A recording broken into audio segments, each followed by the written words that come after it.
ஐயனார் துணை சீரியல்ல அடுத்து வர எபிசோடில் நம்ம வானதி நடந்துக்கிறதெல்லாம் பார்த்த உடனே அவங்க மாமாவே வீட்டில் வந்து பேசாமல் அந்த பையன் நல்ல பையனாக இருந்தால் அவனுக்கே கல்யாணத்தை பண்ணி வச்சுருங்க, எதுக்காக வானத்திக்கிட்ட நீங்களும் உங்களுடைய எனர்ஜியை வேஸ்ட் பண்ணுறீங்க அப்படின்ற மாதிரி சொல்கிறாங்க.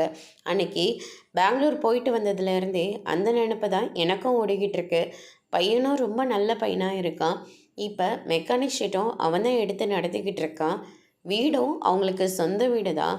அதனால் எனக்கே அந்த யோசனை வந்துக்கிட்டு தான் இருக்குது அப்படின்ற மாதிரி சொல்லிடுறாங்க. நீங்கள் வந்து பார்த்துட்டு வந்து சொல்லிட்டீங்க, இன்னும் அக்கம் பக்கம் இருக்கிறவங்களும் என்றைக்கு வந்து சொல்லுவாங்கன்னு தெரியல. அதுக்குள்ளே 2 பேர்த்துக்கும் நிச்சயதார்த்தமே நடத்தி முடிச்சிடலாம் அப்படின்ற அளவுக்கு சொல்கிறாங்க.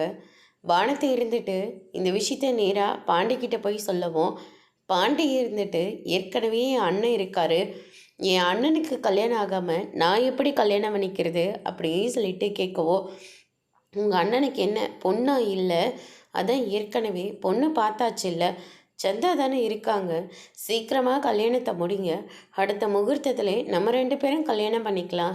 இப்படி ஆளாளுக்கு கல்யாணம் பண்ணிக்கிட்டா ரூம் எங்கே இருக்குது? ஒரு ரூமில் அண்ணி இருக்காங்க, இன்னொரு ரூமில் எல்லாரும் இருக்கோம், எப்படி நீயும் நானும் தங்குறது? அண்ணன் எங்கே தங்குவார் அப்படின்ற மாதிரியெல்லாம் சொல்லி கேட்டுக்கிட்டு இருக்காங்க. உங்கள் அண்ணி ஒரு ஃபேக்கான அண்ணி தானே, அவங்க நஜ அண்ணி கிடையாது, எங்கேயாச்சும் போய் தங்க சொல்லு அப்படின்ற மாதிரி சொன்ன உடனே நிலம் ஓங்கி கன்னத்திலே பலாரும் ஒன்று விட்டுறாங்க. அதோடு முடிச்சிருக்காங்க.